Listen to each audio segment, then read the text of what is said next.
Hey, what's going on? Last week, I had this long 7 mile walk, man, and I realized something about myself that I'm prone to quit. I think when we go through things, man, we're prone to think about quitting even when we don't quit.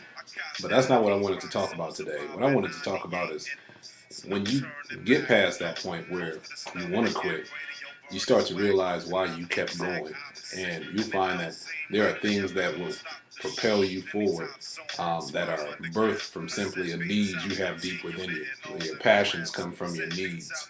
The needs produce a vigor, and sometimes that need is a real simple need. Case in point, last Saturday night, right before we came back to California from our Maui trip, um, we culminated a week of running NBC basketball camps and working with working with Basketball Maui, a nonprofit organization on the island of Maui that does great things to get character development into the youth on the island. And they do it through basketball. I was great to be considered that I could be involved with that.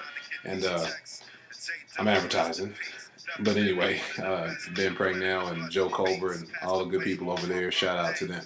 But anyway, Saturday night we had a great time. We had a charity basketball event that featured Corey Maggette and John Salmons of the Milwaukee Bucks. They came out. We played this charity game. It was a mixture of guys. There were some overseas players mixed in with guys like me, people who had played in college and stuff. And when the game was over, man, I realized very clearly that I need to play basketball. It's just a basic need. It's one of those things that propels me forward. It's one of those things that breathes life into me. It's that simple. There's a vigor, there's a different vitality that I have when I play basketball. That has nothing to do with anybody else or what they think, what they say, how infantile I'm.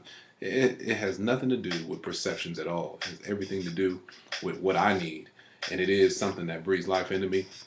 And I realized that after the game, because before the game I wasn't that excited. My wife looked at me earlier in the day on Saturday and she was like, "Do you even want to play this game tonight?" And I was like, "Yeah.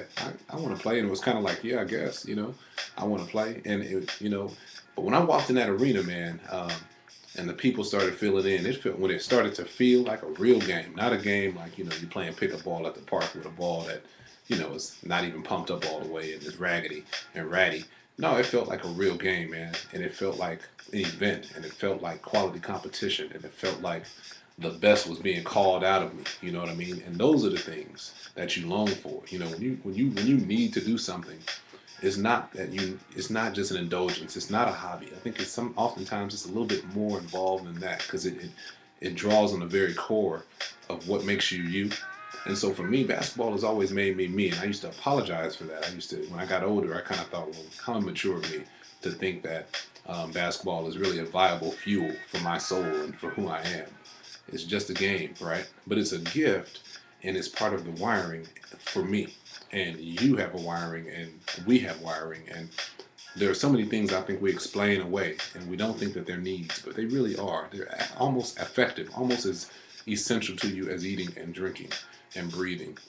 And so I walked away from Saturday night with that. I had a great time, and I'm still thinking about it. And you know what? It made me want to be better. I always say that when I leave camp, one of the interesting things is that the thing that I teach has an effect on me. And so when you're teaching discipline and working on the details of playing basketball, you find that you want to see if that stuff works. You want to play. You want to compete. You want to practice what you preach. You want to stand by your product. Stand by your product. So that's kind of what I got from Saturday. I need to play. And the idea there is that I think there's some things that you need to do. You're probably explaining it away right now, saying why you can't do it. Not enough money, not enough time. I got kids. I got this to do and that to do. But it could be a slow death that you're imposing upon yourself, simply because you refuse to live in the vitality that God has given you. So something to think about it. But as for me in my house, I'm going to play. I'm going to get back into it. I'm looking for good games. So if you know of some places to get some high quality basketball in, I mean, I'm interested. That's what makes me come alive. And for as long as these knees work and this patella tendonitis is staved off, I intend to be out there working on getting better, doing my deal. All right, and boy, am I enthusiastic about it. All right, that's all I got to say. Hopefully this works. It's like the fifth time I tried to do this video tonight.